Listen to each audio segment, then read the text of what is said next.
Dan yang lebih ngeri lagi, banyak dari mereka ternyata terlibat jaringan asing. Presiden Prabowo sudah memberi warning. Ada kekuatan asing yang mencoba memecah belah bangsa ini. Ada kekuatan hitam yang tidak ingin negara kita menjadi negara yang maju.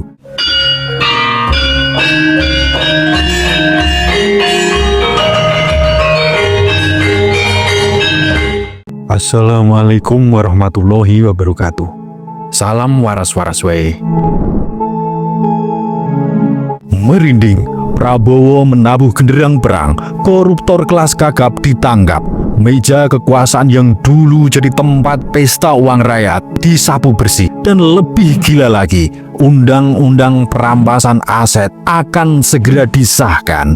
Ini bukan mimpi, ini kenyataan. Dan semua ini terjadi di era Presiden Prabowo. Sebelum kita bedah satu persatu, silahkan tulis doa dan harapan kita semua untuk negeri ini di kolom komentar. Dan bagi yang muslim, jangan lupa tulis sholawat. Semoga doa-doa kita semua terkabul.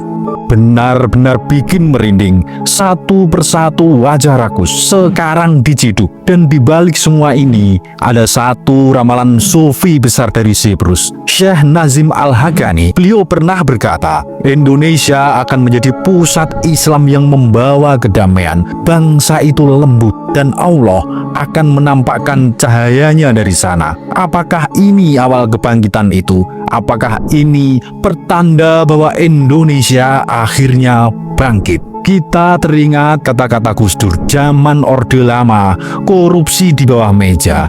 Zaman Orde Baru, korupsinya di atas meja. Dan di zaman era reformasi, mejanya sekalian yang dikorupsi. Rakyat marah, bukan marah biasa. Ini marah yang mendalam, yang tumbuh dari luka bertahun-tahun. Dan selama ini, kita hanya bisa diam. Ingat ucapan sakti Gus Dur, orang yang paling ikhlas kepada rakyat Indonesia itu Prabowo. Kalimat ini jadi kenyataan. Di saat banyak pemimpin sibuk pencitraan, Prabowo justru masuk ke jantung masalah bangsa, korupsi. Langkah pertama, sinergi kejaksaan dengan kekuatan TNI. Ini lagi rame, lagi banyak dibahas. Iya, TNI sekarang mengamankan kantor kejaksaan di seluruh Indonesia supaya tidak ada intervensi, supaya hukum benar-benar tajam ke atas.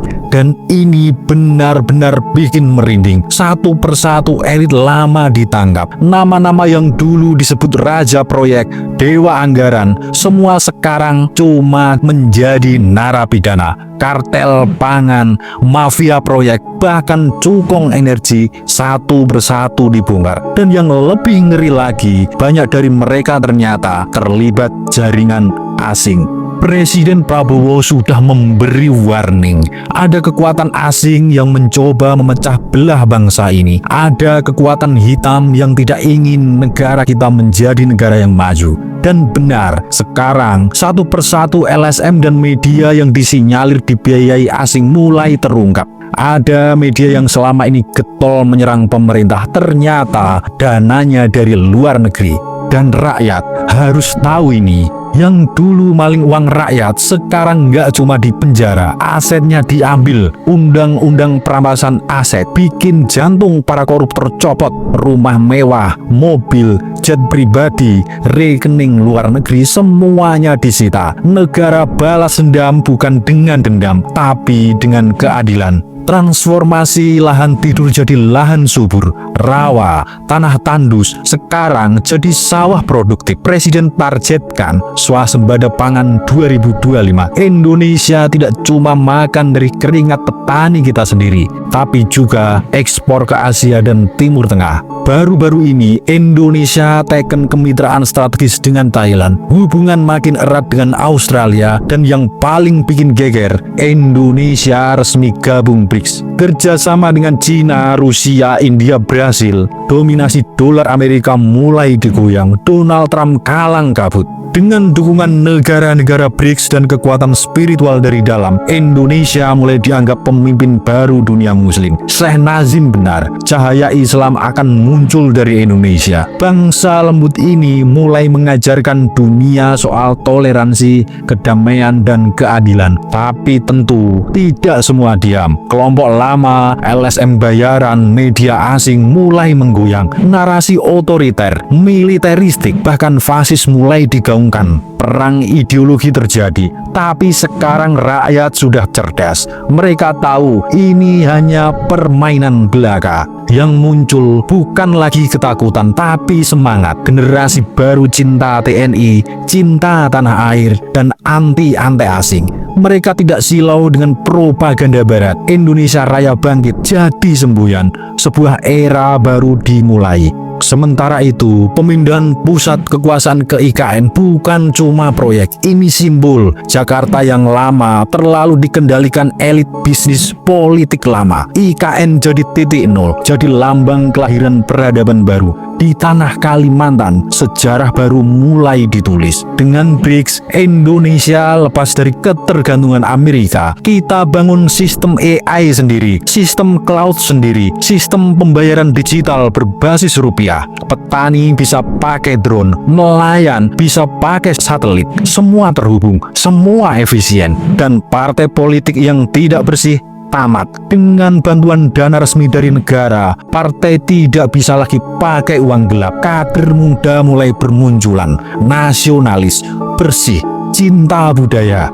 Dan dari kebijakan dan langkah besar Prabowo akan muncul peristiwa-peristiwa besar yang akan datang, yang akan terjadi di Indonesia. Yang pertama, penangkapan mafia besar di sektor energi dan infrastruktur. Yang kedua, skandal besar yang menyeret tokoh media. Yang ketiga, terpecahnya partai tua karena pecah dari dalam. Yang keempat, munculnya tokoh-tokoh nasionalis muda dari pesantren dan akademi militer. Yang kelima, Indonesia jadi pusat diplomasi dunia untuk Timur Tengah dan Asia. Dan yang paling mengejutkan adalah yang keenam, munculnya Partai Rakyat, partainya rakyat dan wong cilik. Partai semua anggota, bukan milik segelintir orang. Seperti apa yang pernah dimandatkan Ki Hajar Dewantoro. Sebuah partai, ia tak cukup hanya memimpin, tapi harus memberi ruang dan menggugah. Indonesia sudah masuk jalur besar,